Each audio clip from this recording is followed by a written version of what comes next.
Hallelujah. പ്രിയപ്പെട്ടവരെ, ഒരു ജീവിത സാക്ഷ്യം ശ്രവിക്കുവാൻ നമ്മൾ ഒരുങ്ങുകയാണ്. ഇന്ന് തന്റെ ജീവിത സാക്ഷ്യം നമ്മോട് പങ്കുവെക്കുന്നത് ബ്രദർ ബിനീഷ് സ്റ്റീഫൻ, കണ്ണൂർ സ്വദേശിയാണ്. അദ്ദേഹം പോലീസ് ഡിപ്പാർട്ട്മെന്റിൽ വർക്ക് ചെയ്യുന്നു. ഡിവൈൻ ധ്യാനകേന്ദ്രത്തിലും പുതുപ്പാടി ധ്യാനകേന്ദ്രത്തിലുമൊക്കെ ശുശ്രൂഷ ചെയ്ത് കർത്താവിനെ മഹത്വപ്പെടുത്തുന്ന ഈ വ്യക്തിയെ ഓർത്ത് നമുക്ക് നന്ദി പറയാം. ഈശോയുടെ നാമത്തില് ഈ വചനവേദിയിലേക്ക് ബ്രദർ ബിനീഷ് സ്റ്റീഫനെ നമുക്ക് സ്നേഹത്തോടെ ക്ഷണിക്കാം.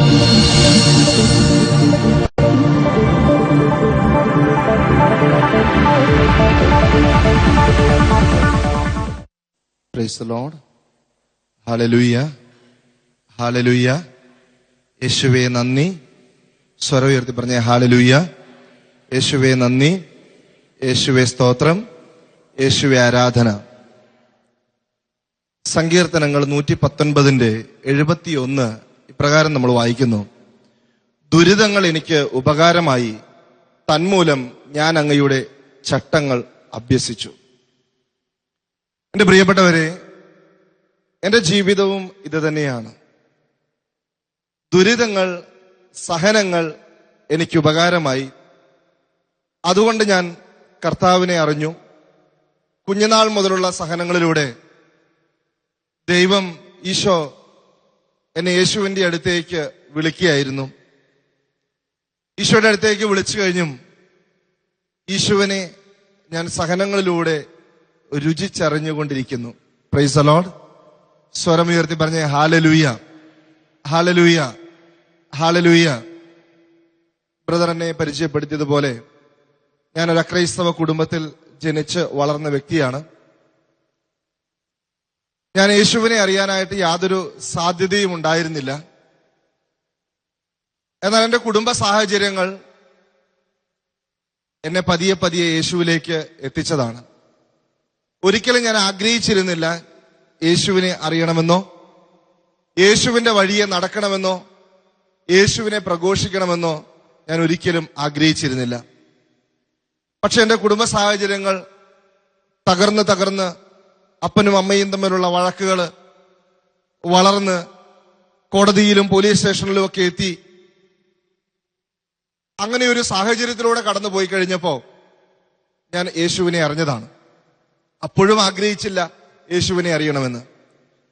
ഞാൻ പറഞ്ഞതുപോലെ ആദ്യമായിട്ട് ഞാൻ പോലീസ് സ്റ്റേഷൻ കയറുന്നതും കോടതി കയറുന്നതുമെല്ലാം എൻ്റെ അപ്പന്റെയും അമ്മയുടെയും പ്രശ്നങ്ങൾക്ക് പരിഹാരമുണ്ടാക്കാൻ വേണ്ടിയായിരുന്നു.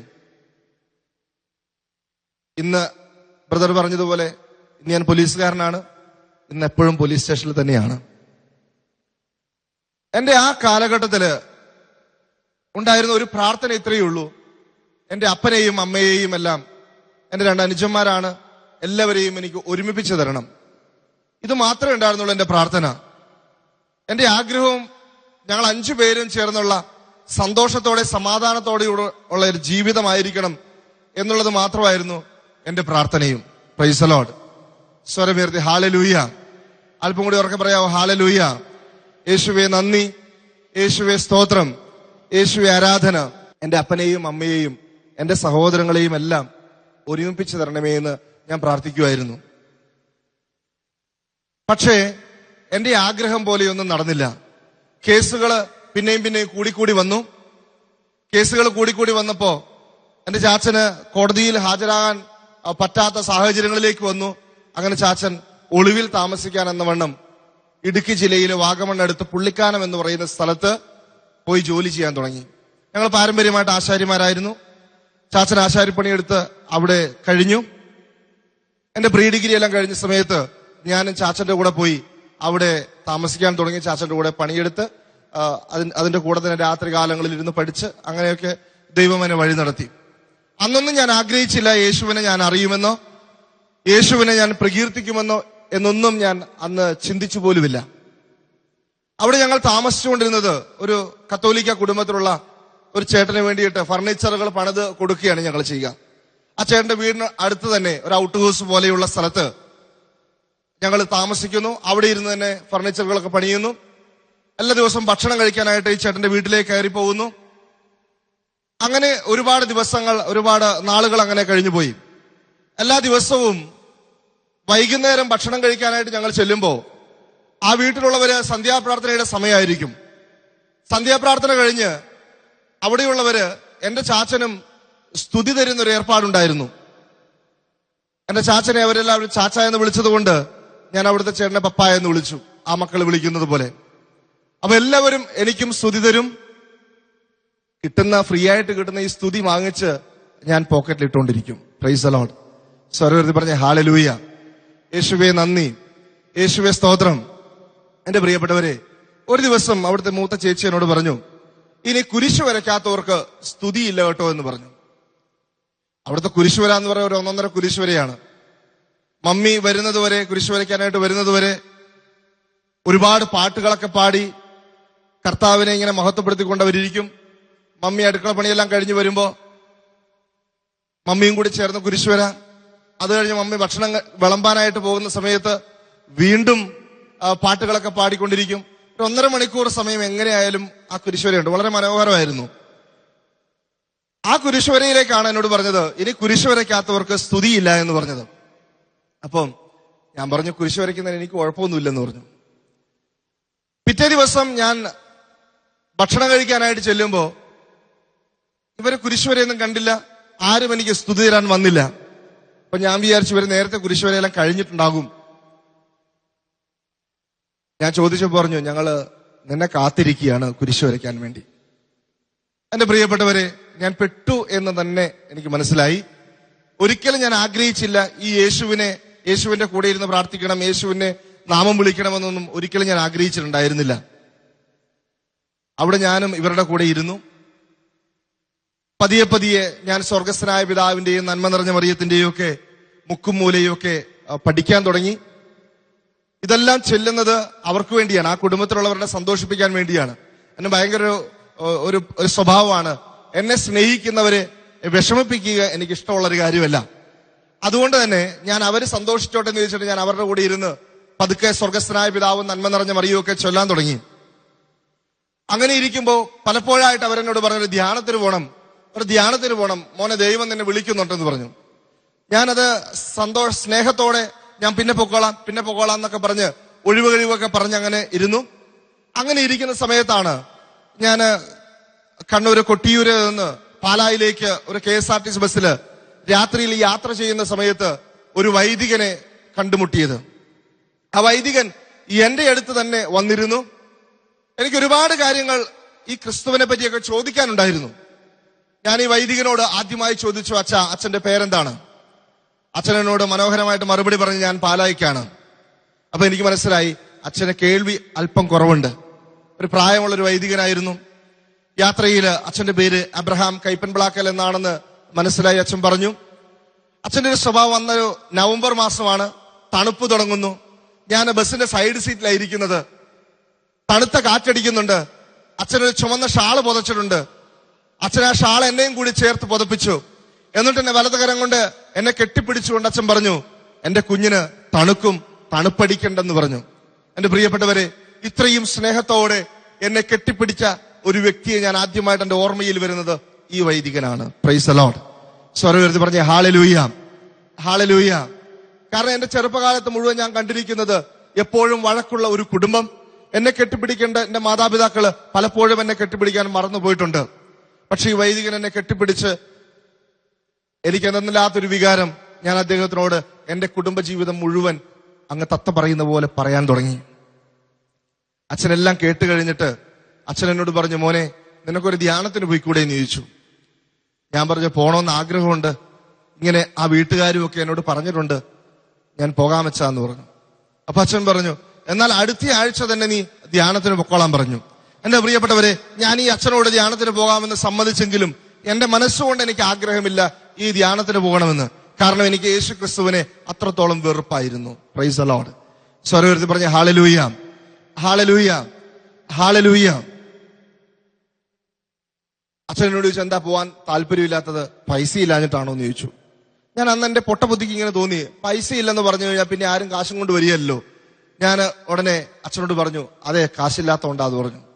കാശില്ലാത്തോണ്ടാന്ന് പറഞ്ഞ ഉടനെ അച്ഛൻ കണ്ണടച്ചിരിക്കാൻ തുടങ്ങി. അപ്പൊ എനിക്ക് മനസ്സിലായി, കാശിന്റെ കാര്യം പറഞ്ഞപ്പോ കത്തനാര് കണ്ണടച്ചതാണെന്ന് എനിക്ക് മനസ്സിലായി. പക്ഷെ കുറച്ചു നേരം കഴിഞ്ഞപ്പോ ഇദ്ദേഹം കണ്ണു തുറന്നു. കണ്ണു തുറന്നിട്ട് ലോഹയിൽ കൈയിട്ട് ഒരു 100 രൂപയുടെ നോട്ടെടുത്ത് ആദ്യം എന്റെ കയ്യിലേക്ക് വെച്ച് തന്നു. വീണ്ടും ഒരു 100 രൂപയുടെ നോട്ടെടുത്ത് എന്റെ കയ്യിലേക്ക് വെച്ച് തന്നു. വീണ്ടും 10 രൂപയുടെ ചുരുട്ടിക്കെട്ടിയ നോട്ടുകള് അതെന്റെ കയ്യിലേക്ക് വെച്ച് തന്നു. എന്നിട്ട് അച്ഛനോട് പറഞ്ഞു, മോനെ നിന്നെ ദൈവം അനുഗ്രഹിക്കും, നീ അടുത്ത ആഴ്ച തന്നെ ധ്യാനത്തിന് പോകണം എന്ന് പറഞ്ഞ് എനിക്ക് വേണ്ടി പ്രാർത്ഥിച്ചു. എന്റെ പ്രിയപ്പെട്ടവരെ, പാലായിൽ ഞാൻ വന്നിറങ്ങി. പാലായിൽ ഇറങ്ങി കഴിഞ്ഞപ്പോ അച്ഛന്റെ വഴിക്ക് പോയി. ഞാൻ ഇറങ്ങിയപ്പോ ആദ്യമായിട്ട് എന്റെ കണ്ണ് കണ്ടത് സ്ഫടികം എന്ന് പറയുന്ന സിനിമയുടെ പോസ്റ്ററാണ്. അന്ന് മോഹൻലാൽ എന്ന് പറഞ്ഞാൽ എന്റെ ജീവിക്കുന്ന ദൈവമാണ്. അച്ഛൻ തന്ന കാശുണ്ട്, ഞാൻ അധ്വാനിച്ച കാശല്ല. ഞാൻ ഈ പൈസയും കൊണ്ട് സ്ഫടികം കാണാൻ വേണ്ടി പാലാ യൂണിവേഴ്സൽ തിയേറ്ററിന്റെ മുമ്പിലേക്ക് പോയി. അവിടെ ചെന്ന് കഴിഞ്ഞപ്പോഴാണ് 12 മണിക്കാണ് ആദ്യത്തെ ഷോ തുടങ്ങുള്ളൂ. അതും കഴിഞ്ഞ് ഞാൻ പുള്ളിക്കാനത്തേക്ക് എത്തണമെങ്കിൽ ഒരുപാട് താമസിക്കും, രാത്രി ബസ് കിട്ടിയല്ല. അതുകൊണ്ട് ഞാൻ ആഗ്രഹം ഉപേക്ഷിച്ച് പുള്ളിക്കാനത്തേക്ക് യാത്രയായി. അവിടെ ചെന്ന് ഈ വീട്ടുകാരോട് വളരെ സന്തോഷത്തോടെ പറഞ്ഞു. കാരണം ഞാൻ പറഞ്ഞില്ലേ, എന്നെ സ്നേഹിക്കുന്നവരെ വെറുപ്പിക്കാൻ എനിക്ക് ഇഷ്ടമല്ല. അവരുടെ സന്തോഷം, അവരുടെ പ്രീതി അത് പിടിച്ചു പറ്റിക്കുക എന്റെ ഭയങ്കര ഒരു സ്വഭാവമാണ്. ഞാൻ ഇവരോട് പറഞ്ഞു, ഞാൻ ഇങ്ങനെ അച്ഛനെ കണ്ടു, അച്ഛൻ ഇങ്ങനെ കാശ് തന്നു, ധ്യാനത്തിന് പോകണമെന്ന് പറഞ്ഞു. എന്റെ പ്രിയപ്പെട്ടവരെ, അവരെല്ലാം പറഞ്ഞു, ദൈവം നിന്നെ വിളിക്കുന്നതാണ്, നീ എന്തായാലും ഒന്ന് ധ്യാനത്തിന് പോവുക. അങ്ങനെ 1994 നവംബർ മാസം 13-ാം തീയതി ഞാൻ ഡിവൈൻ ധ്യാന കേന്ദ്രത്തിൽ ധ്യാനത്തിനായിട്ട് വന്നപ്പോ എനിക്കൊരു ഉദ്ദേശം ഉണ്ടായിരുന്നു. എന്തായാലും എല്ലാവരും നിർബന്ധിച്ച് വന്നതാണ്. എങ്കിലും ഇവിടെ എന്തൊക്കെയോ മാജിക്കുകൾ നടക്കുന്നുണ്ടെന്ന് ഞാൻ കേട്ടിട്ടുണ്ട്. മാജിക്കിലൂടെ ആൾക്കാരെ തട്ടിക്കൊണ്ടുപോകുന്ന ഒരു പ്രത്യേക സ്വഭാവം ഈ ഡിവൈൻ ധ്യാന കേന്ദ്രത്തിനുണ്ടെന്ന് ഞാൻ കേട്ടിട്ടുണ്ട്. അതുകൊണ്ട് ഇവിടെ നടക്കുന്ന മാജിക്കുകളൊക്കെ ഒന്ന് കണ്ടുകളയാം എന്ന് കരുതി ഞായറാഴ്ച മുതൽ ഞാൻ കണ്ണ് തുറന്ന് ഇങ്ങനെ ഇരുന്നു. കണ്ണടയ്ക്കാൻ പറയുമ്പോൾ ഞാൻ കണ്ണടക്കാറില്ല. കൈ ഉയർത്തി സ്തുതിക്കാൻ പറയുമ്പോൾ ഞാൻ കൈ ഉയർത്താറില്ല. സ്വരമുയർത്തി സ്തുതിക്കാൻ പറഞ്ഞാൽ ഞാൻ സ്വരം ഉയർത്താറില്ല. എന്റെ കയ്യ്, എന്റെ കണ്ണ്, എന്റെ സ്വരം അതെനിക്ക് സ്വന്തമാണ്. അത് മറ്റാർക്കും അവകാശപ്പെട്ടതല്ല. എന്തായാലും ഇവിടെ എത്തിയതല്ലേ, ഇവിടെ നടക്കുന്ന മാജിക്കുകളൊക്കെ ഒന്ന് കാണാം, ഇവിടെ നടക്കുന്ന കാര്യങ്ങളൊക്കെ ഒന്ന് കാണാം എന്ന് പറഞ്ഞ് ഞാൻ അങ്ങനെ ഇരുന്നു. ബുധനാഴ്ച വരെ ഞാൻ ഒരു മാജിക്കും കണ്ടില്ല.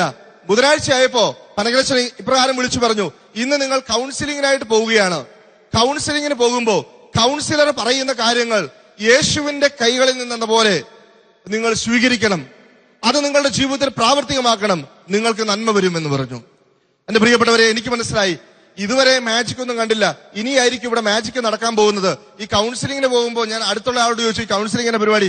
അപ്പൊ പറഞ്ഞു, ഒരു കൗൺസിലർ ഉണ്ടാവും, കൗൺസിലറുടെ മുമ്പിൽ പോയി നമ്മൾ കാര്യങ്ങളൊക്കെ പറയണം. അപ്പൊ അങ്ങേര് പറയുന്ന കുറച്ച് കാര്യങ്ങൾ നമ്മൾ സ്വീകരിക്കണം. അപ്പൊ ഞാനും ആ കൗൺസിലർ മാത്രമേ ഉണ്ടാവുള്ളൂ. അതെ, നിങ്ങളും ആ കൗൺസിലർ മാത്രമേ ഉണ്ടാവുള്ളൂ, വേറെ ആരും കേൾക്കാൻ പോലും വരില്ല. അപ്പൊ എനിക്ക് മനസ്സിലായി ഇതെന്റെ കൺകെട്ടുന്ന വിദ്യയാണിത്.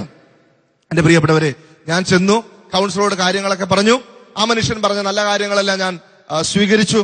പക്ഷേ ഈ മനുഷ്യൻ യേശുവിനെ നാഥനും രക്ഷകനുമായി സ്വീകരിക്കണമെന്ന് പറഞ്ഞപ്പോ ഞാൻ പറഞ്ഞു, അത് മാത്രം എന്നോട് പറയരുത്. ആ മനുഷ്യനോട് പറഞ്ഞ് കണ്ണടച്ച് പ്രാർത്ഥിക്കാം, ദൈവം നിന്നോട് സംസാരിക്കട്ടെ എന്ന് പറഞ്ഞു. അങ്ങേര് കണ്ണടച്ച് പ്രാർത്ഥിച്ചു, ഞാൻ കണ്ണടച്ചില്ല. കാരണം ഞാൻ കണ്ണടച്ചാൽ ആ സമയത്ത് അങ്ങാനും മാജിക് കഴിഞ്ഞു പോയാലോ എന്ന് വിചാരിച്ച് ഞാൻ കണ്ണടക്കാതിരുന്നു. ആ മനുഷ്യൻ കണ്ണടച്ച് പ്രാർത്ഥിച്ച് ബൈബിൾ എടുത്ത് എന്റെ കയ്യിലേക്ക് തന്നിട്ട് പറഞ്ഞു, മോനെ നീ തുറന്നു വായിക്കുക, ദൈവം നിന്നോട് സംസാരിക്കാൻ പോകുന്നു എന്ന് പറഞ്ഞു. ഞാൻ എന്തായാലും ബൈബിൾ വാങ്ങിച്ചു, തുറന്നു വായിച്ചു. 2-3 വരികള് എന്റെ കണ്ണുടക്കിയിട്ടുണ്ടായിരുന്നു. അതുകൊണ്ട് ആ വചനങ്ങൾ തന്നെ ഞാൻ വായിച്ചു. അപ്പസ്തോല പ്രവർത്തനത്തിന്റെ 17-ാം അധ്യായത്തിന്റെ 30-ാം വാക്യത്തില് ഇപ്രകാരം ഞാൻ വായിച്ചു, നിന്റെ അജ്ഞതയുടെ കാലഘട്ടങ്ങളെ ദൈവം കണക്കിലെടുക്കുന്നില്ല, എന്നാൽ ഇന്ന് സകലയിടത്തുമുള്ള സകല ജനങ്ങളും പശ്ചാത്തപിക്കണമെന്ന് ദൈവം ആജ്ഞാപിക്കുന്നു എന്നായിരുന്നു വചനം. Price the lord. സ്വരമുയർത്തി പറഞ്ഞ ഹല്ലേലൂയ, ഹല്ലേലൂയ. ഈ വചനത്തിന് എന്റെ ജീവിതവുമായിട്ട് ബന്ധമുണ്ടെന്ന് എനിക്ക് തോന്നി. കാരണം എന്റെ അജ്ഞതയുടെ കാലഘട്ടങ്ങള്, എന്റെ അറിവില്ലായ്മയുടെ കാലഘട്ടങ്ങള് കണക്കിലെടുക്കുന്നില്ല എന്നാണ് ഇവിടെ പറയുന്നത്. ഇന്ന് സകലയിടത്തുമുള്ള സകല ജനങ്ങളും പശ്ചാത്തപിക്കണമെന്നാ പറയുന്നത്. അതൊരു ക്രിസ്ത്യാനി പശ്ചാത്തപിക്കണമെന്നല്ല, ഒരു യഹൂദൻ പശ്ചാത്തപിക്കണമെന്നല്ല, മറിച്ച് സകലയിടത്തുമുള്ള സകല ജനങ്ങളും പശ്ചാത്തപിക്കണമെന്നാണ് ഈശോ എന്നോട് ആവശ്യപ്പെടുന്നത്. അപ്പൊ എനിക്ക് ഈ വചനം എന്റെ ജീവിതവുമായിട്ട് എന്തോ ഒരു ബന്ധമുണ്ടല്ലോ എന്ന് എനിക്ക് സംശയം തോന്നിയപ്പോ ഞാൻ ഈ മനുഷ്യനോട് പറഞ്ഞു, ചേട്ടൻ പറയുന്നത് പോലെ നിങ്ങളുടെ ഈ യേശു ക്രിസ്തുവിനെ ഞാൻ ഇനിയുള്ള 3 ദിവസങ്ങൾ ഞാൻ ആരാധിക്കാം. ഈ യേശു ക്രിസ്തുവിനോട് ഞാൻ പ്രാർത്ഥിക്കാം. എന്റെ പ്രശ്നങ്ങൾക്ക് പരിഹാരമുണ്ടായെങ്കിൽ ഞാൻ ഈ യേശുവിനെ എന്റെ നാഥനും രക്ഷകനുമായിട്ട് സ്വീകരിക്കാം. ഇല്ലെങ്കിൽ ഡിവൈൻ ധ്യാന കേന്ദ്രത്തിൽ ധ്യാനിച്ചിട്ടുള്ളവർക്കറിയാം, ഡിവൈൻ ധ്യാന കേന്ദ്രത്തിന്റെ സ്റ്റേജിന്റെ വലതുവശത്ത് ഒരു ക്രൂശിത രൂപമുണ്ട്. വലിയൊരു രൂപമാണത്. ആ രൂപം ഞാൻ ഈ ചേട്ടനോട് പറഞ്ഞു, ഈ രൂപത്തിൽ ഞാൻ കാർക്കിച്ച് തുപ്പിയിട്ട് പോകും. എന്റെ പ്രശ്നങ്ങൾക്ക് യേശു പരിഹാരം തന്നില്ലെങ്കിൽ ഞാൻ ആ രൂപത്തിൽ കാർക്കിച്ച് തുപ്പിയിട്ട് പോകും. മറിച്ച് ഈശോ എന്റെ പ്രശ്നങ്ങൾക്ക് പരിഹാരം തന്നാൽ ഞാൻ യേശുവിനെ എന്റെ ജീവിതകാലം മുഴുവൻ നാഥനും രക്ഷകനുമായി ഞാൻ സ്വീകരിക്കും. Price the lord. സ്വരം ഉയർത്തി പറഞ്ഞ ഹല്ലേലൂയ, ഹല്ലേലൂയ. എന്റെ പ്രിയപ്പെട്ടവരെ, ബുധനാഴ്ച ഉച്ച സമയം കഴിഞ്ഞു. ഞാൻ ആ സമയം മുതൽ ഞാൻ പ്രാർത്ഥിക്കാൻ തുടങ്ങി. കണ്ണടയ്ക്കാൻ പറയുമ്പോൾ കണ്ണടയ്ക്കാൻ തുടങ്ങി. ഉറക്കെ സ്തുതിച്ച് പ്രാർത്ഥിക്കാൻ തുടങ്ങി. കരങ്ങൾ ഉയർത്തി പ്രാർത്ഥിക്കാൻ തുടങ്ങി. ഞാൻ യാതൊരു മായവും പിന്നെ ചേർത്തിട്ടില്ല. ഞാൻ ആത്മാർത്ഥമായിട്ട് അവിടെ നടന്ന ശുശ്രൂഷകളോട് സഹകരിച്ചു കൊണ്ടിരുന്നു. വെള്ളിയാഴ്ച ദിവസം അഭിഷേക ആരാധന നടക്കുകയാണ്. അഭിഷേക ആരാധന സമയത്ത് ഉറക്കെ ഞാൻ സ്തുതിച്ച് പ്രാർത്ഥിച്ചുകൊണ്ടിരിക്കുന്നു. എല്ലാവരും ഉറക്കെ സ്തുതിച്ചുകൊണ്ടിരിക്കുന്നു. ഞാനും ഉറക്കെ സ്തുതിച്ചുകൊണ്ടിരിക്കുന്നു. ഇടയ്ക്ക് എനിക്ക് കണ്ണൊന്ന് തുറക്കണമെന്ന് തോന്നി. കണ്ണ് തുറന്നു കഴിഞ്ഞപ്പോ ഞാൻ ആ ക്രൂശിത രൂപം പെട്ടെന്ന് എന്റെ മുമ്പിൽ ഞാൻ കാണുകയാണ്. ആ ക്രൂശിത രൂപത്തിലേക്ക് ഞാനൊന്ന് നോക്കി. എന്റെ പ്രിയപ്പെട്ടവരെ, ഞാൻ ഞെട്ടിപ്പോയി. കാരണം അവിടെ ഒരു രൂപത്തെ എനിക്ക് കാണാൻ സാധിച്ചില്ല. ഈശോ കുരിശില് ചോരയൊലിപ്പിച്ച് കിടക്കുന്നത് ഞാൻ അന്ന് എന്റെ നഗ്ന നേത്രങ്ങൾ കൊണ്ട് കണ്ടു. Price the lord. Hallelujah, hallelujah. ഒരു പച്ചയായ മനുഷ്യൻ അവിടെ ചോരയൊഴുക്കി കിടക്കുന്നത് ഞാൻ കണ്ടു. ഞാൻ അലമുറയിട്ട് നിലവിളിക്കാൻ തുടങ്ങി. എനിക്ക് എന്നെ കണ്ണുനീര് എനിക്ക് നിയന്ത്രിക്കാൻ പറ്റുന്നില്ല. എന്റെ കരച്ചിൽ എനിക്ക് നിയന്ത്രിക്കാൻ പറ്റുന്നില്ല. ഞാൻ ഒച്ചത്തിൽ കരഞ്ഞ് ഞാൻ തളർന്ന് ആ കസേരയിൽ ഇരുന്നു പോയി. പിന്നെ പ്രേക്ഷിതർ വന്ന് എന്നെ എടുത്തുകൊണ്ട് പോയി. പിന്നെ ഞാൻ കാണുമ്പോൾ നമ്മൾ സിനിമയിലെ കാണുന്ന പോലെ ഇങ്ങനെ ഫാന് കാണുന്ന എന്നെ എവിടെയോ കൊണ്ട് കിടത്തിയിട്ടുണ്ട്. പക്ഷെ എനിക്കൊരു കാര്യം മനസ്സിലായി. എന്റെ തലയിൽ നിന്ന് ഒരു വലിയ ഭാരം വിട്ടുപോയിട്ടുണ്ട്. നമ്മൾ കിളി പറന്നുപോയി എന്ന് പറഞ്ഞതുപോലെ തലയിൽ നിന്ന് വലിയൊരു ഭാരം വിട്ടുപോയി. അന്ന് വരെ ചിരിക്കാൻ കഴിയാതിരുന്ന എനിക്ക് അന്ന് മുതൽ ചിരിക്കാനുള്ള ഒരു മനസ്സ് ഈശോ തന്നു. യേശുവിൽ ഞാൻ കണ്ട ആദ്യത്തെ അത്ഭുതം യേശുവിനെ ക്രൂശിത രൂപത്തില് നേരായിട്ടും കാണാനുള്ള ഭാഗ്യം എനിക്ക് ലഭിച്ചു എന്നുള്ളതാണ്. Price the lord. സ്വരം ഉയർത്തി പറഞ്ഞേ ഹല്ലേലൂയ, ഹല്ലേലൂയ. യേശുവേ നന്ദി, യേശുവേ സ്തോത്രം. എന്റെ പ്രിയപ്പെട്ടവരെ, 94 നവംബർ 18 തീയതി ആണ് ഞാൻ ഈശോയെ ഇങ്ങനെ അത്ഭുതത്തെ കണ്ടത്. ഞാൻ അന്ന് മുതൽ എന്നെ ഈശോയെ എന്റെ നാഥനും രക്ഷകനുമായി സ്വീകരിച്ചു. 96 മുതൽ ദൈവ ശുശ്രൂഷ ചെയ്തു വരുന്നു. ഡിവൈൻ ധ്യാന കേന്ദ്രത്തില്, യൂത്ത് മിനിസ്ട്രിയിലും ഇന്റർസെസറി മിനിസ്ട്രിയിലും ഒക്കെ ആയിട്ട് ഒരുപാട് ശുശ്രൂഷകൾ ദൈവം എന്നെ ഏൽപ്പിച്ചു തന്നു. 2003 വരെ ഡിവൈൻ ധ്യാന കേന്ദ്രത്തിൽ ഞാൻ ഉണ്ടായിരുന്നു. 2003 ഞാൻ പോലീസുകാരനായി. 2003 മുതൽ ഇങ്ങോട്ട് ഞാൻ 11 വർഷമായിട്ട് ഞാൻ പോലീസുകാരനായി ജോലി ചെയ്തുകൊണ്ടിരിക്കുന്നു. Price the lord. സ്വരം ഉയർത്തി പറയാം ഹല്ലേലൂയ, ഹല്ലേലൂയ. അതിനിടയിൽ 2001 എന്റെ വിവാഹം കഴിഞ്ഞു. ജൂൺ മാസമായിരുന്നു എന്റെ വിവാഹം. 3 മാസം കഴിഞ്ഞപ്പോൾ തന്നെ എന്റെ ഭാര്യയ്ക്ക് ആദ്യത്തെ ഓപ്പറേഷൻ നടന്നു. ആദ്യത്തെ ഓപ്പറേഷൻ എന്ന് പറയുമ്പോൾ ഇപ്പൊ നിലവിൽ 4 കഴിഞ്ഞു. 5ാമത്തത് പറഞ്ഞു വെച്ചിരിക്കുകയാണ്. ഹല്ലേലൂയ. 4 കഴിഞ്ഞു. ഇപ്പൊ നിലവിൽ 5ാമത്തെ പറഞ്ഞു വെച്ചിരിക്കുകയാണ്. അതുകൊണ്ടാണ് ആദ്യത്തെ ഓപ്പറേഷൻ എന്ന് പറഞ്ഞത്. എൻഡോമെട്രിയോസിസ് ആയിട്ട് അണ്ടാശയത്തിന്റെ മുകളില് മുഴകളായിട്ടായിരുന്നു ആദ്യത്തെ ഓപ്പറേഷൻ നടന്നത്. ഈ ഓപ്പറേഷൻ കഴിഞ്ഞ് കുറച്ചുനാള് മരുന്നെല്ലാം കഴിച്ച് അങ്ങനെ ഇരിക്കുമ്പോ വീണ്ടും മുഴകൾ പ്രത്യക്ഷപ്പെട്ടു. പരിശോധിച്ചൊക്കെ നോക്കിക്കഴിഞ്ഞപ്പോ ഡോക്ടറിന് സംശയമായി, ക്യാൻസറിന് ആണോ എന്ന് സംശയമായി. അങ്ങനെ CA-125 എന്ന് പറയുന്ന ടെസ്റ്റ് ചെയ്തു. മറ്റ് സ്കാനിങ് എല്ലാം കഴിഞ്ഞു. CA-125 ചെയ്തു. എല്ലാത്തിലും ക്യാൻസർ ആണെന്നുള്ള നിഗമനത്തിലേക്ക് എത്തി. അങ്ങനെ മലബാർ ക്യാൻസർ സെന്ററിൽ തലശ്ശേരിയിൽ ചികിത്സയ്ക്കായിട്ട് ഞാൻ എന്റെ ഭാര്യയെയും കൂട്ടിക്കൊണ്ട് പോവുകയാണ്. എന്റെ പ്രിയപ്പെട്ടവരെ, ഡോക്ടർ ഇപ്രകാരം പറഞ്ഞു, ഇനി അവസാനം ഒരു ടെസ്റ്റും കൂടി ചെയ്യണം. അത് ഈ മുഴ ഓപ്പറേഷൻ ചെയ്തെടുത്തിട്ട് അത് ബയോപ്സിക്ക് വിടണം. ആ ബയോപ്സി കഴിഞ്ഞു കഴിയുമ്പോഴേ ഉറപ്പിക്കാൻ പറ്റുള്ളൂ ക്യാൻസർ ആണോ എന്ന്. ഇതുവരെയുള്ള ടെസ്റ്റുകളിൽ നിന്ന് ക്യാൻസർ ആണെന്ന് ഏകദേശം സ്ഥിരീകരിച്ചിട്ടുണ്ട്. പക്ഷെ ഇതും കൂടി കഴിഞ്ഞാലേ ഉറപ്പിക്കാൻ പറ്റുള്ളൂ. അതും കൂടി കഴിഞ്ഞാലേ നമുക്ക് ട്രീറ്റ്മെന്റ് തുടങ്ങാൻ പറ്റുള്ളൂ എന്ന് പറഞ്ഞു. അപ്പൊ എന്റെ ഭാര്യ എന്റെ കൈ പിടിച്ചിട്ട് പറഞ്ഞു, ചേട്ടാ എന്നെ ഓപ്പറേഷന് വിട്ടുകൊടുക്കരുത് എന്ന് പറഞ്ഞു. കാരണം അതിന്റെ ഏതാനും മാസങ്ങൾക്ക് മുമ്പാണ് ആദ്യത്തെ ഓപ്പറേഷൻ കഴിഞ്ഞത്. വീണ്ടും ഒരു ഓപ്പറേഷൻ അവൾക്ക് ചിന്തിക്കാൻ പറ്റുന്നതായിരുന്നില്ല. അവൾക്ക് അറിയാൻ തുടങ്ങി. ഞാൻ ഡോക്ടറോട് പറഞ്ഞു, ഡോക്ടറെ ഒരു ഓപ്പറേഷൻ ചെയ്യാൻ ഞങ്ങൾക്ക് താല്പര്യമില്ല എന്ന് പറഞ്ഞു. അപ്പൊ ഡോക്ടർ പറഞ്ഞു, താല്പര്യമില്ല എന്ന് പറഞ്ഞിട്ട് കാര്യമില്ല, അതും കൂടി കഴിഞ്ഞാലേ നമുക്ക് ഉറപ്പിക്കാൻ പറ്റുള്ളൂ ക്യാൻസർ ആണോ എന്ന്. ഞാൻ പറഞ്ഞു, പറ്റത്തില്ല, വിട്ടുകൊടുക്കാൻ പറ്റിയല്ല. ഇന്നായിരുന്നെങ്കിൽ കുത്തിയെടുത്ത് പരിശോധിക്കാനുള്ള സംവിധാനമൊക്കെ ഉണ്ട്. പക്ഷെ 2002 കാര്യം ഞാൻ ഈ പറയുന്നത്. അന്ന് ഈ കുത്തിയെടുത്ത് പരിശോധിക്കാനുള്ള സംവിധാനം അന്ന് നമ്മുടെ ഇവിടെ ഇല്ല. അങ്ങനെ ഡോക്ടർ പറഞ്ഞു, നിങ്ങൾ ആലോചിച്ച് നോക്ക്, ഇപ്പൊ ഏർലി സ്റ്റേജിലായതുകൊണ്ട് നമുക്ക് ട്രീറ്റ്മെന്റിൽ മാറിക്കിട്ടും. മറിച്ച് കുറച്ചും കൂടി കഴിഞ്ഞാൽ ചിലപ്പോൾ നമുക്ക് നിയന്ത്രിക്കാൻ പറ്റാതെ വരും കേട്ടോ, നിങ്ങൾ ആലോചിച്ച് നോക്കൂ എന്ന് പറഞ്ഞു. ഞാനും എന്റെ ഭാര്യയും കൂടി മലബാർ ക്യാൻസറിന്റെ പുറത്തുള്ള ഒരു പൂന്തോട്ടമുണ്ട്, അവിടെ സിമന്റ് ബെഞ്ചില് ഇരുന്നിങ്ങനെ പ്രാർത്ഥിക്കുകയാണ്. ഞാൻ ഇപ്രകാരം പ്രാർത്ഥിക്കും, എന്റെ കർത്താവേ, ഞാൻ ഇവളെയും കൊണ്ട് എങ്ങോട്ടാണ് ഇനി പോകേണ്ടത്? ക്യാൻസർ ആണെന്ന് വൈദ്യശാസ്ത്രം പറയുന്നു. പക്ഷെ അവർക്ക് ഉറപ്പിക്കാനായിട്ട് ഇനിയൊരു ഓപ്പറേഷൻ ചെയ്യണം പോലും. ഇവള് ഓപ്പറേഷന് വിട്ടുകൊടുക്കാൻ എനിക്ക് താല്പര്യമില്ല. ഞാൻ ഇനി എന്തു ചെയ്യണം? അപ്പോ എനിക്ക് ഇങ്ങനെ ഒരു സന്ദേശം ലഭിച്ചു, ഇവൾക്ക് ക്യാൻസർ ഇല്ല എന്നൊരു സന്ദേശം. ഞാൻ ഇതുമായിട്ട് ഡോക്ടറിന്റെ അടുത്ത് പോയി.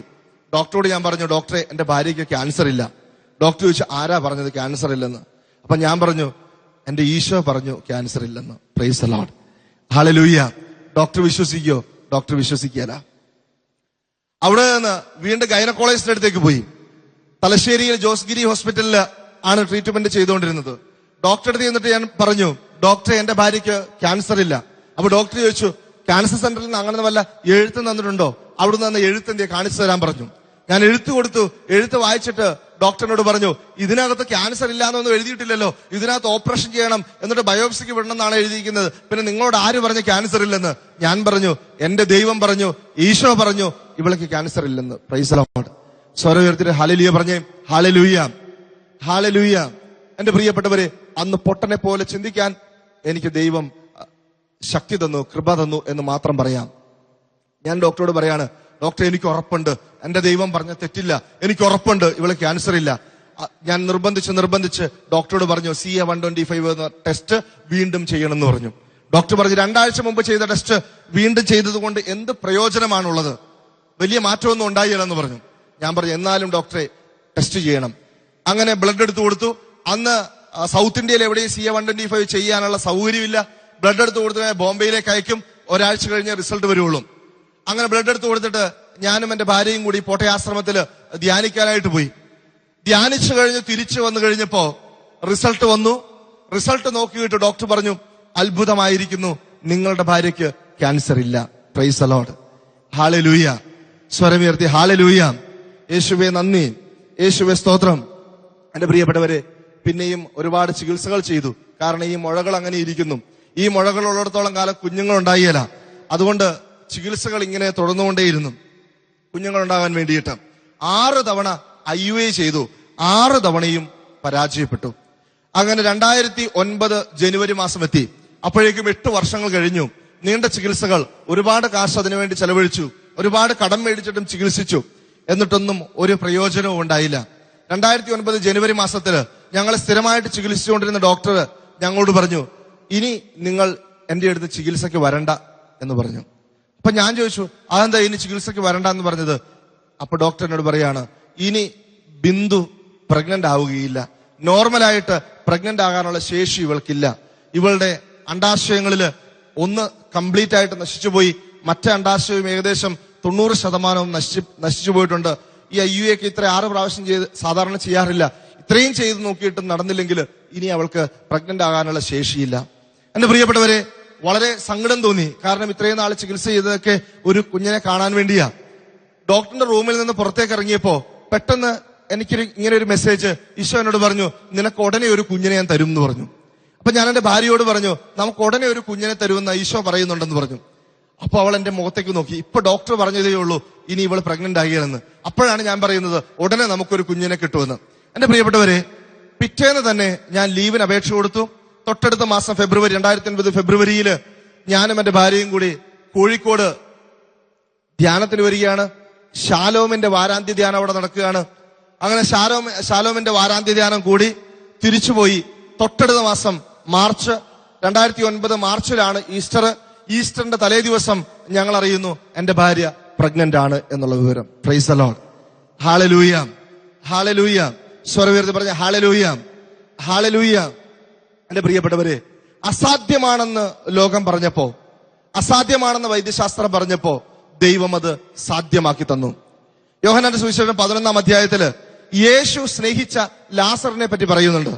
യേശു സ്നേഹിച്ച ലാസർ, ശ്രദ്ധിക്കേണ്ട കാര്യം ഇതാണ്, യേശു സ്നേഹിച്ചവനായിരുന്നു ലാസർ. യേശു വെറുത്തവനല്ല, യേശു മറ്റുള്ളവരെ പോലെ കരുതിയവനല്ല, മറിച്ച് യേശുവിന്റെ സ്നേഹിതനായിരുന്നു ലാസർ. പക്ഷേ ഈ ലാസർ മരിച്ചു എന്ന് മാത്രം പറഞ്ഞാൽ പോരാ. ഈ ലാസർ മരിച്ച് 4 ദിവസം കിടക്കുകയാണ്, കുഴിമാടത്തിൽ കിടക്കുകയാണ്. ദുർഗന്ധം വമിക്കാൻ ഇടയായി. ഈശോയ്ക്ക് അവിടെ അത്ഭുതം പ്രവർത്തിക്കാനായിട്ട് അത്രയും ദിവസം വേണ്ടി വന്നു. Price the lord. സ്വരമുയർത്തി പറയാം ഹല്ലേലൂയ, ഹല്ലേലൂയ. ആ മരണം ദൈവ പദ്ധതിയുടെ ഭാഗമായ മരണമായിരുന്നു. ആ മരണം അന്ന് സംഭവിച്ചില്ലായിരുന്നെങ്കിൽ നമ്മൾ ലാസറിന്റെ കാര്യം ഇന്നിങ്ങനെ ബൈബിളിൽ വായിക്കലായിരുന്നു. ഈ ലാസറ് രോഗിയായി കിടക്കുമ്പോഴും ലാസറ് മരിച്ചു കിടക്കുമ്പോഴും ലാസറിന്റെ സഹോദരിമാര് മർത്തായും മറിയവും ആഗ്രഹിച്ചിരിക്കാം, യേശു ഇപ്പോഴെങ്കിലും ഒന്ന് വന്നിരുന്നെങ്കിൽ, യേശു ഇപ്പോഴെങ്കിലും ഒന്ന് തൊട്ടിരുന്നെങ്കിൽ, യേശു ഇപ്പോഴെങ്കിലും ഈ ലാസറിന് ജീവനൊന്ന് കൊടുത്തിരുന്നെങ്കിൽ എന്ന്. എന്റെ പ്രിയപ്പെട്ടവരെ, അവര് കരുതി എല്ലാം തീർന്നു, മരിച്ച് കുഴിയിലേക്ക് എടുത്തു, കല്ലറയിലേക്ക് എടുത്തു. 1-ാം ദിവസം കഴിഞ്ഞു, യേശു വന്നില്ല. 2-ാം ദിവസം കഴിഞ്ഞു, യേശു വന്നില്ല. 3-ാം ദിവസം കഴിഞ്ഞു, യേശു വന്നില്ല. അവര് വിചാരിച്ചു എല്ലാം കഴിഞ്ഞു, ഈ ദൈവം കൈവിട്ട് കളഞ്ഞു, ഇനിയൊരു പ്രതീക്ഷ മുമ്പിലില്ല. എന്റെ പ്രിയപ്പെട്ടവരെ, അങ്ങനെ പ്രതീക്ഷ മുമ്പിലില്ലാത്ത സമയത്ത്, ചീഞ്ഞ് ദുർഗന്ധം വമിച്ച സമയത്താണ് ഈശോ കടന്നു വന്നത്. എന്റെ ജീവിതത്തിലും നിങ്ങളുടെ ജീവിതത്തിലും ഈശോ കടന്നു വരിക ഇങ്ങനെയാണ്. ചീഞ്ഞ് ദുർഗന്ധം വമിക്കുന്നുണ്ടാകാം, ഇനിയൊരു പ്രതീക്ഷ നമുക്ക് നഷ്ടപ്പെട്ടു പോയിട്ടുണ്ടാകാം. എന്റെ യേശു എന്തുകൊണ്ട് വന്നില്ല, എന്റെ യേശു എന്തുകൊണ്ട് വന്നില്ല, ഇത് അവസാനിച്ചു, എല്ലാം അവസാനിച്ചു, ഇനി യേശുവിന് വരാൻ സമയമില്ല എന്ന് മർത്തായും മറിയവും പറഞ്ഞ പോലെ യേശുവിന് വരാനായിരുന്നെങ്കിൽ കല്ലറയിലേക്ക് എടുക്കുന്നതിന് മുമ്പ് വന്നിട്ട് യേശുവിന് ഇവന് ജീവൻ കൊടുക്കാൻ സാധിക്കുമായിരുന്നു. കല്ലറയിലേക്ക് എടുത്തില്ലേ, 1 ദിവസം കഴിഞ്ഞില്ലേ, 2 ദിവസം കഴിഞ്ഞില്ലേ, ദുർഗന്ധം വമിക്കാൻ തുടങ്ങിയിട്ടുണ്ടാവില്ലേ, ഇനി യേശുവിന് വരാൻ പറ്റില്ല എന്ന് അവർ കരുതിയതുപോലെ നമ്മളും പലപ്പോഴും കരുതുന്നുണ്ടാകാം. പക്ഷേ എന്റെ യേശു വന്നു. 2009 ഡിസംബർ മാസം 2-ാം തീയതി ദൈവം ഞങ്ങൾക്ക് ഒരു ആൺകുഞ്ഞിനെ തന്നു. Price the lord. സ്വരം ഉയർത്തി പറഞ്ഞേ ഹല്ലേലൂയ, ഹല്ലേലൂയ, ഹല്ലേലൂയ, ഹല്ലേലൂയ. എന്റെ പ്രിയപ്പെട്ടവരെ, എല്ലാവരും കൈവടിയുമ്പോൾ യേശു കൈപിടിക്കും. എല്ലാവരും ഉപേക്ഷിക്കുമ്പോൾ യേശു കൈപിടിക്കുന്ന അനുഭവം. അങ്ങനെ മോൻ ജനിച്ചു കഴിഞ്ഞപ്പോ ഒരുപാട് പേര് എന്നോട് പറഞ്ഞു, ഇത് ദൈവം നിന്നെ അനുഗ്രഹിച്ചിരിക്കുന്നു, നിന്റെ സഹനങ്ങൾക്കെല്ലാം ഓർമ്മ വെച്ച നാൾ മുതലെല്ലാം സഹനങ്ങളാണ്. ഓർമ്മ വെച്ച നാൾ മുതൽ അപ്പനും അമ്മയും മുതലുള്ള വഴക്ക് മുതൽ എന്റെ വിവാഹ ജീവിതത്തിലേക്ക് എത്തിയപ്പോഴും സഹനം, വിശ്വാസ ജീവിതത്തിൽ വന്നു കഴിഞ്ഞപ്പോൾ ഒരുപാട് പരീക്ഷണങ്ങള്, എനിക്കെതിരായിട്ട് ഒരുപാട് കാര്യങ്ങള് നാട്ടിൽ നടക്കുന്നു. അപ്പൊ ഈ കുഞ്ഞുണ്ടായി കഴിഞ്ഞപ്പോ ഞാൻ വിചാരിച്ചു എന്റെ സഹനങ്ങളെല്ലാം ഇവിടെ പൂർത്തിയായി എന്ന് വിചാരിച്ചു. എന്റെ പ്രിയപ്പെട്ടവരെ, കുഞ്ഞുണ്ടായി 3 ദിവസം കഴിഞ്ഞപ്പോ കുഞ്ഞിന് സീഷറായി, തലച്ചോറിനകത്ത് ഷോക്കായി. അവനെ ICUലേക്ക് എടുത്തു.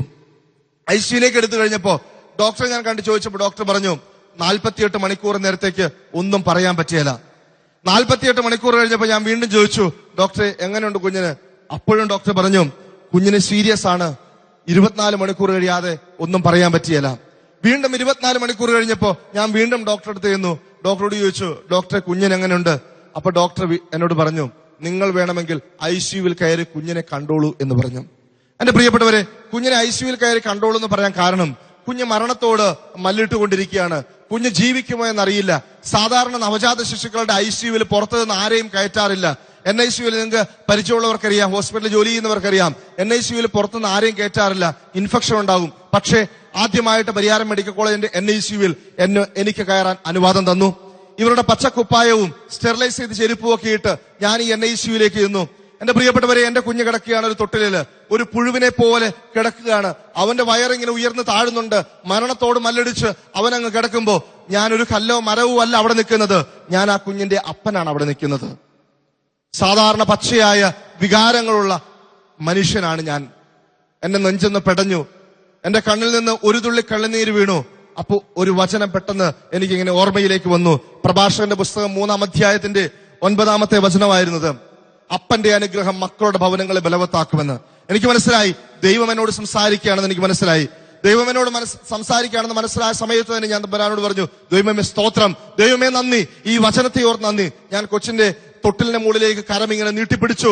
ഞാൻ പറഞ്ഞു, അപ്പൻ എന്ന അധികാരത്തിൽ ഞാൻ പ്രാർത്ഥിക്കുന്നു, ഇവന് ജീവൻ തിരിച്ചു കിട്ടണം കർത്താവേ എന്ന് പറഞ്ഞു. അപ്പൻ എന്ന അധികാരത്തിൽ പുരോഹിതന്മാർ സാധാരണ പ്രാർത്ഥിക്കുന്നതായിട്ടുണ്ട്, പുരോഹിതൻ എന്ന അധികാരത്തിൽ പ്രാർത്ഥിക്കുന്നുവെന്ന്. അതുപോലെ ഞാനും പ്രാർത്ഥിച്ചു, അപ്പൻ എന്ന അധികാരത്തിൽ ഞാൻ പ്രാർത്ഥിക്കുന്നു, ഇവന് ജീവൻ തിരിച്ചു കിട്ടണമെന്ന് ഞാൻ പറഞ്ഞു. Price the lord. സ്വരം ഉയർത്തി പറഞ്ഞ ഹല്ലേലൂയ, ഹല്ലേലൂയ. എന്റെ പ്രിയപ്പെട്ടവരെ, പിറ്റേന്ന് ഡോക്ടർ എന്നോട് പറഞ്ഞു, മോന് ആശ്വാസമുണ്ട്, ഇപ്പൊ പ്രോഗ്രസ് ഉണ്ടെന്ന് പറഞ്ഞു. ആ ICUവിൽ ഉണ്ടായിരുന്ന നഴ്സുമാരെല്ലാം സ്തബ്ധരായി നിന്നുപോയായിരുന്നു. കാരണം ആദ്യമായിട്ടാണ് ഒരാൾ പുറത്തുനിന്ന് ഇങ്ങനെ ICUവിൽ കയറുന്നത്. എന്നിട്ട് ഈ മനുഷ്യൻ സ്തുതിച്ച് പ്രാർത്ഥിച്ചുകൊണ്ടിരിക്കുകയാണ്. എന്റെ പ്രിയപ്പെട്ടവരെ, ഞാൻ പിന്നീട് ഇങ്ങനെ ഓർത്തു, എനിക്ക് എങ്ങനെ അത് സാധിച്ചു?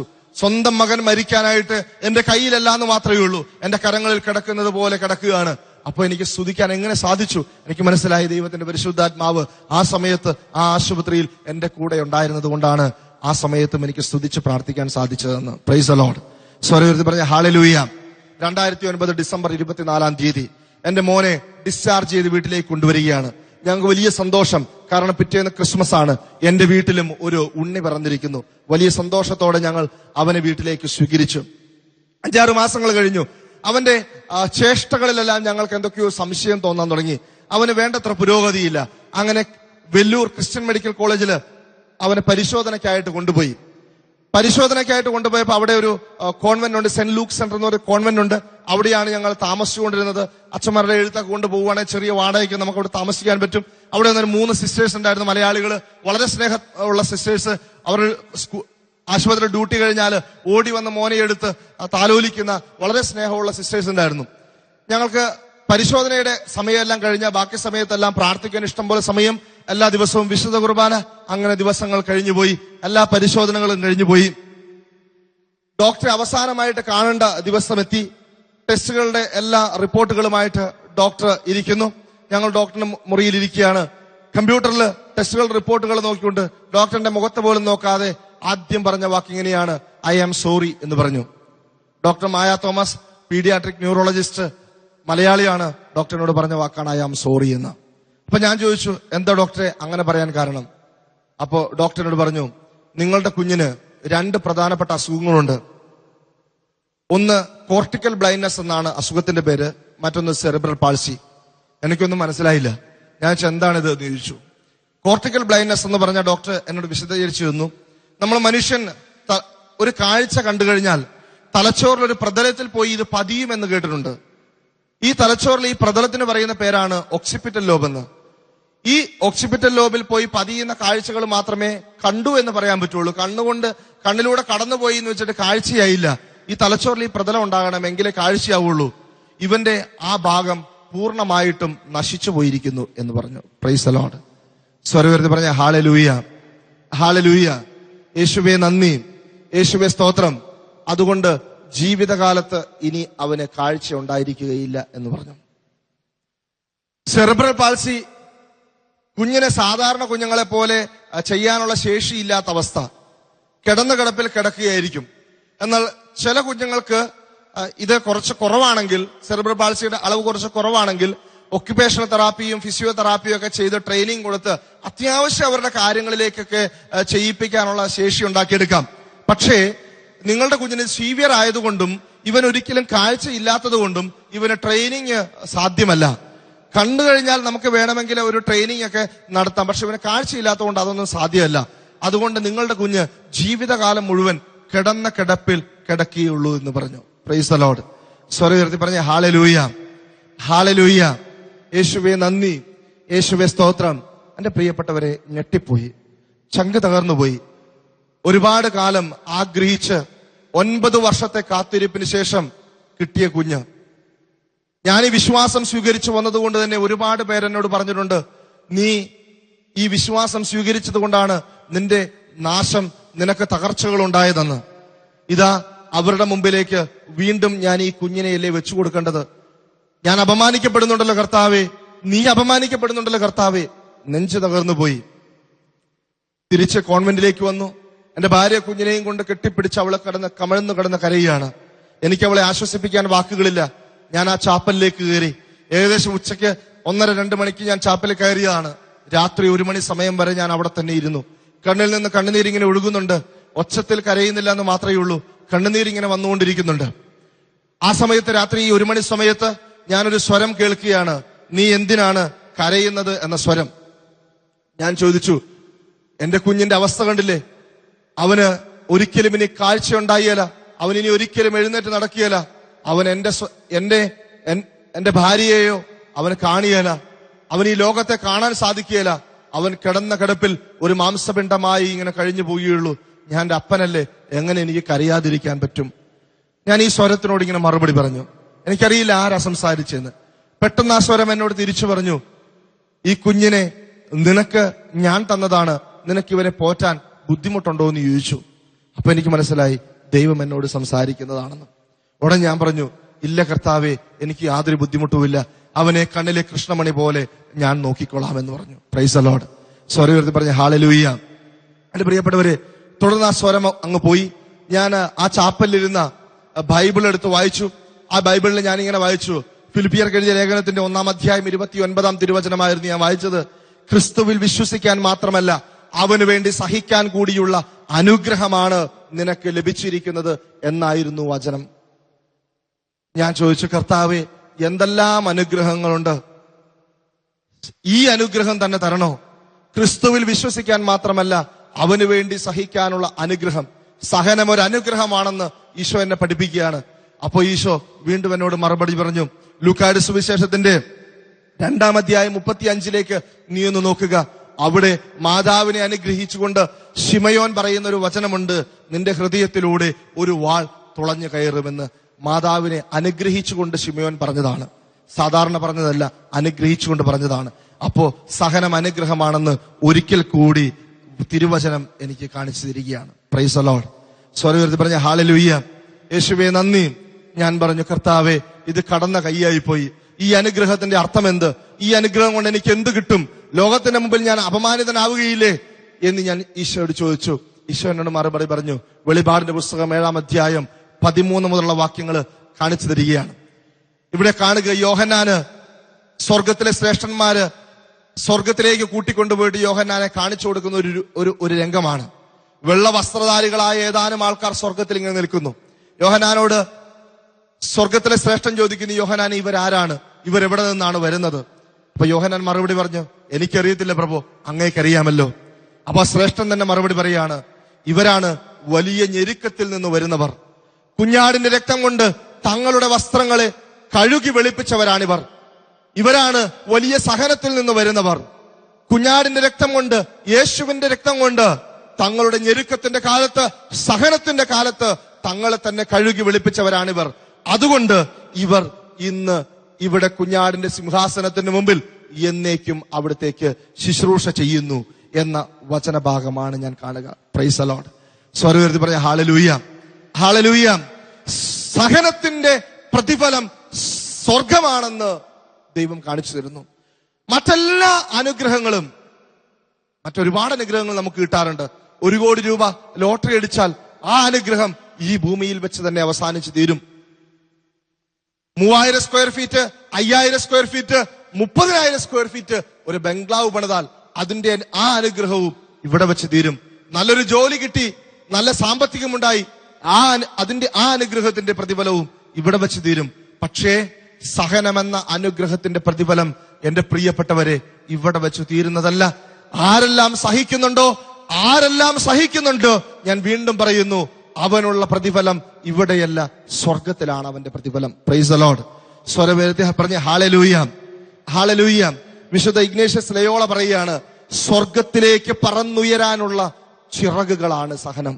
സ്വർഗത്തിലേക്ക് പറന്നുയരാനുള്ള ചിറകുകളാണ് സഹനം.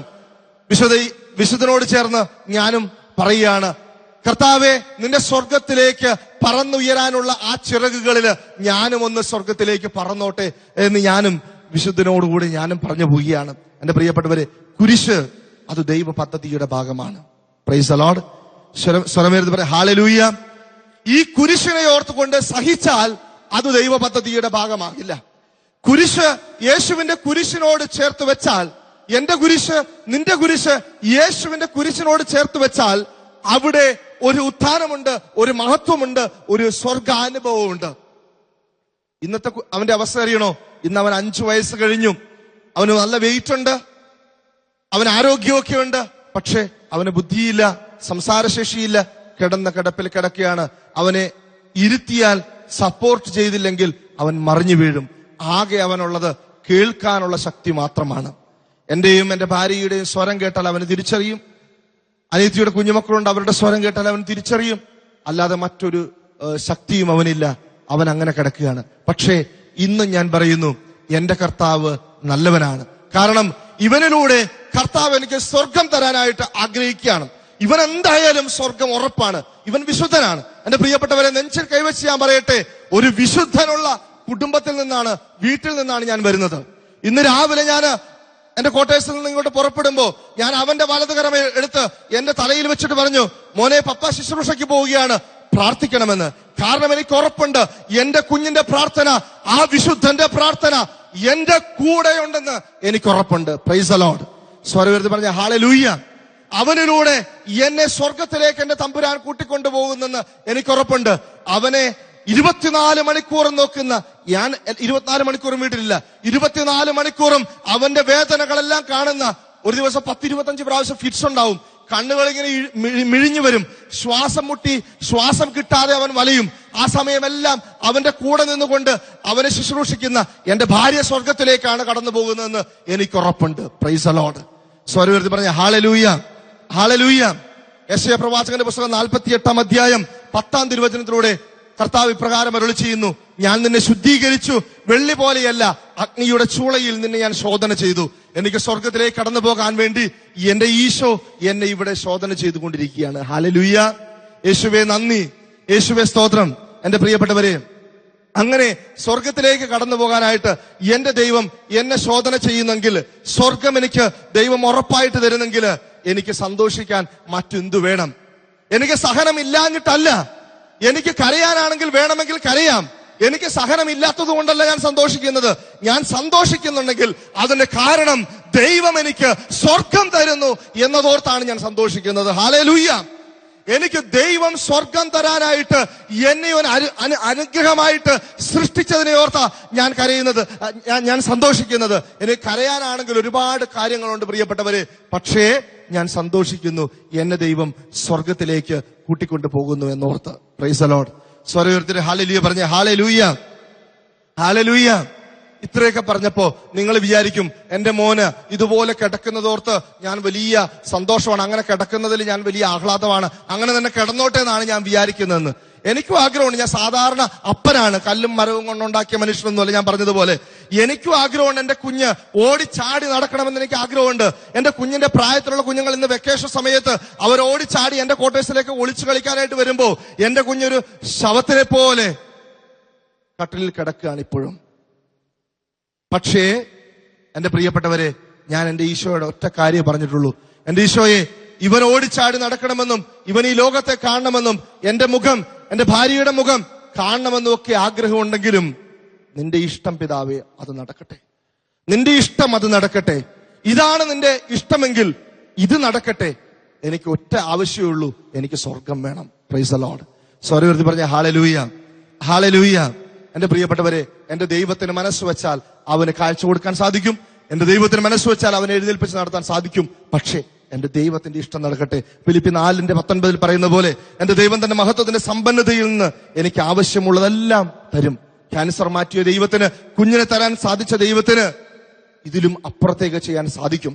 പക്ഷേ ഇല്ലെങ്കിലും ഞാൻ പരിഭവിക്കുന്നില്ല, ഇല്ലെങ്കിലും ഞാൻ ദൈവത്തെ കുറ്റപ്പെടുത്തുന്നില്ല. എനിക്കൊന്നു മാത്രമേ പറയാനുള്ളൂ. ഹബക്കൂക്ക് പ്രവാചകൻ പറഞ്ഞതുപോലെ 3:17 പ്രകാരം പറയുന്നു, അത്തിവൃക്ഷം പൂക്കുന്നില്ലെങ്കിലും മുന്തിരിയിൽ ഫലങ്ങളില്ലെങ്കിലും ഒലിവ് മരത്തിൽ കായ്കളില്ലാതായാലും വയലുകളിൽ ധാന്യം വിളയുന്നില്ലെങ്കിലും ആട്ടിൻകൂട്ടം ആലയിൽ അറ്റുപോയാലും കന്നുകാലികൾ തൊഴുത്തി ഇല്ലാതായാലും ഞാൻ കർത്താവിൽ ആനന്ദിക്കും, എന്റെ രക്ഷകനായ ദൈവത്തിൽ ഞാൻ സന്തോഷിക്കും. എന്റെ പ്രിയപ്പെട്ടവരെ, നമുക്കും എല്ലാ സഹനങ്ങളും വരുമ്പോ ദൈവത്തിൽ ആനന്ദിക്കാം, ദൈവത്തെ കുറ്റപ്പെടുത്താതിരിക്കാം, ദൈവത്തിന് നന്ദി പറയാം. ഇന്ന് എന്റെ ജീവിതത്തിൽ സ്വർഗം വേണമെന്നുള്ള ചിന്ത ഇങ്ങനെ കയറി വന്ന് കൊറിന്തോസുകാർക്ക് എഴുതിയ ലേഖനത്തിൽ പൗലോസ് ഈ പ്രകാരം പറയുന്നുണ്ട്, ജീവിക്കുന്നവർ ഇനിയും തങ്ങൾക്ക് വേണ്ടി ജീവിക്കാതെ തങ്ങളെ പ്രതി മരിക്കുകയും ഉയർക്കുകയും ചെയ്തവന് വേണ്ടി ജീവിക്കേണ്ടതിനാണ് അവൻ എല്ലാവർക്കും വേണ്ടി മരിച്ചതെന്ന്. ഇന്ന് ഞാൻ സ്വർഗത്തിന് വേണ്ടി ജീവിക്കുന്നു, സ്വർഗത്തിന് വേണ്ടി പണിയെടുക്കുന്നു. ഇന്ന് കണ്ണൂര് പാവപ്പെട്ട രോഗികളെ ജില്ലാ ആശുപത്രിയിൽ ഭക്ഷണത്തിനൊക്കെ വേണ്ടി നിൽക്കുമ്പോൾ അവരുടെ കൂടെ നിന്ന് ശുശ്രൂഷ ചെയ്യാൻ, അവർക്ക് ആഴ്ചയിൽ 6 ദിവസം ഭക്ഷണം കൊടുക്കുന്ന ശുശ്രൂഷ നേതൃത്വം കൊടുക്കാൻ ദൈവം എന്നെ അനുഗ്രഹിക്കുന്നു. പോലീസിലാണെങ്കിലും ഇതൊക്കെ ഇങ്ങനെയുള്ള നല്ല കാര്യങ്ങൾ എന്റെ ഡിപ്പാർട്ട്മെന്റിലെ ആൾക്കാരെ എന്റെ കൂടെ വളരെ സന്മനസ്സോടുകൂടി എനിക്ക് പ്രോത്സാഹനം തരുന്നുമുണ്ട്. Praise the lord. സ്വരവേർത്തി പറഞ്ഞ ഹല്ലേലൂയ, ഹല്ലേലൂയ. എന്റെ പ്രിയപ്പെട്ട ഒറ്റ ലക്ഷ്യമേ ഉള്ളൂ, സ്വർഗം വേണം, സ്വർഗം വേണം. സ്വർഗത്തിന് വേണ്ടി പണിയെടുക്കണം. എന്തെല്ലാം കഷ്ടങ്ങൾ ഉണ്ടായാലും എന്തെല്ലാം നഷ്ടങ്ങൾ ഉണ്ടായാലും സ്വർഗം വേണമെന്ന ഒറ്റ ചിന്ത മാത്രം. ഒരു നിമിഷം നമുക്ക് എഴുന്നേറ്റ് നിൽക്കാം. ദൈവസന്നിധിയിൽ ഒരു നിമിഷം എഴുന്നേറ്റ് നിൽക്കാം. കണ്ണുകളടച്ച് കരങ്ങൾ കൂപ്പി ദൈവസന്നിധിയിലായിരിക്കാം. എല്ലാവരും കണ്ണുകളടച്ച് കരങ്ങൾ കൂപ്പി ദൈവസന്നിധിയിലായിരിക്കാം. സഹനം എന്ന അനുഗ്രഹം ഏറ്റവും ശ്രേഷ്ഠമാണ്. എന്റെ പ്രിയപ്പെട്ടവരെ, നീ സഹിക്കുന്നവനാണോ, നീ വേദനിക്കുന്നവനാണോ, നീ കരയുന്നവനാണോ, ദൈവം നിന്നെ കാണുന്നുണ്ട്. നിന്റെ കണ്ണുനീർ കണങ്ങൾ കുപ്പിയിൽ അവിടുന്ന് ശേഖരിക്കുന്നുണ്ട്.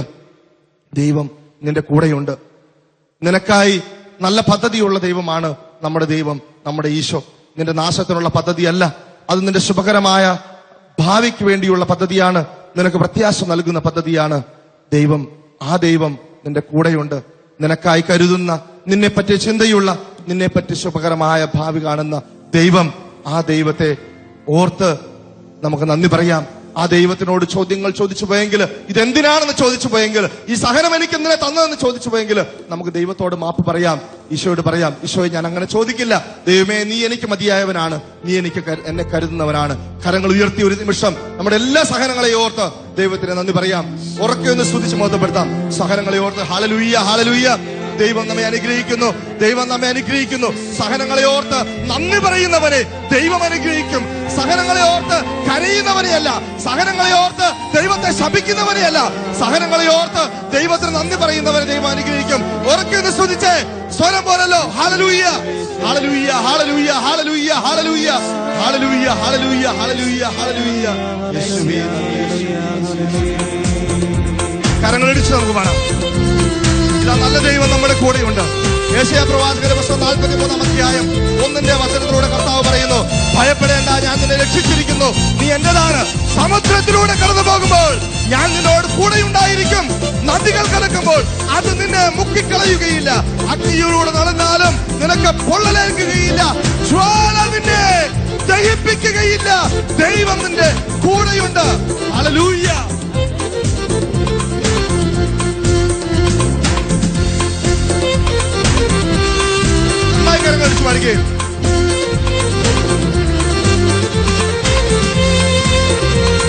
പോരല്ലോ, ശക്തി പോരല്ലോ, നന്നായിട്ട് ഉഷാറായിട്ട് ചേർന്ന് പാടാം. ഭാരങ്ങൾ വഹിക്കുന്നവൻ, എനിക്കായി കരുതുന്നവൻ, ഭാരങ്ങൾ വഹിക്കുന്നവൻ, എന്നെ കൈവിടാത്തവൻ, യേശുവിൻ കൂടെയുണ്ട്. എന്നെ കൈവിടാത്തവൻ, യേശുവിൻ കൂടെയുണ്ട്. പരീക്ഷ എന്റെ ദൈവം അനുവദിച്ച പരിഹാരം എനിക്കായി കരുതിയിട്ടുണ്ട്. പരീക്ഷ എന്റെ ദൈവം അനുവദിച്ച പരിഹാരം എനിക്കായി കരുതിയിട്ടുണ്ട്. എന്തിനെന്ന് ചോദിക്കില്ല ഞാൻ, എന്റെ നന്മയ്ക്കായി അറിയുന്നു ഞാൻ. എന്തിനെന്ന് ചോദിക്കില്ല ഞാൻ, എന്റെ നന്മയ്ക്കായി അറിയുന്നു ഞാൻ. എഴുതിയിൽ വീണാലും അവിടെ ഞാൻ ഏകനല്ല. എഴുതിയിൽ വീണാലും അവിടെ ഞാൻ ഏകനല്ല. വീഴുന്നത് തീരല്ല, കരങ്ങളില്ല. വീഴുന്നത് തീരല്ല, എന്റെ യേശുവിൻ കരങ്ങളില. പരീക്ഷ എന്റെ ദൈവം അനുവദിച്ച പരിഹാരം എനിക്കായി കരുതിയിട്ടുണ്ട്. പരീക്ഷ എന്റെ ദൈവം അനുവദിച്ച പരിഹാരം എനിക്കായി കരുതിയിട്ടുണ്ട്. എന്തിനെന്ന് ചോദിക്കില്ല ഞാൻ, എന്റെ നന്മയ്ക്കായെന്നറിയുന്നു ഞാൻ. എന്തിനെന്ന് ചോദിക്കില്ല ഞാൻ, എന്റെ നന്മയ്ക്കായെന്നറിയുന്നു ഞാൻ. Price the lord. ഹല്ലേലൂയ. മോന്റെ പേര് അഭിഷേക് എന്നാണ്. നിങ്ങളുടെ പ്രാർത്ഥനയിൽ ഓർത്ത് പ്രാർത്ഥിക്കുക. Price the Lord.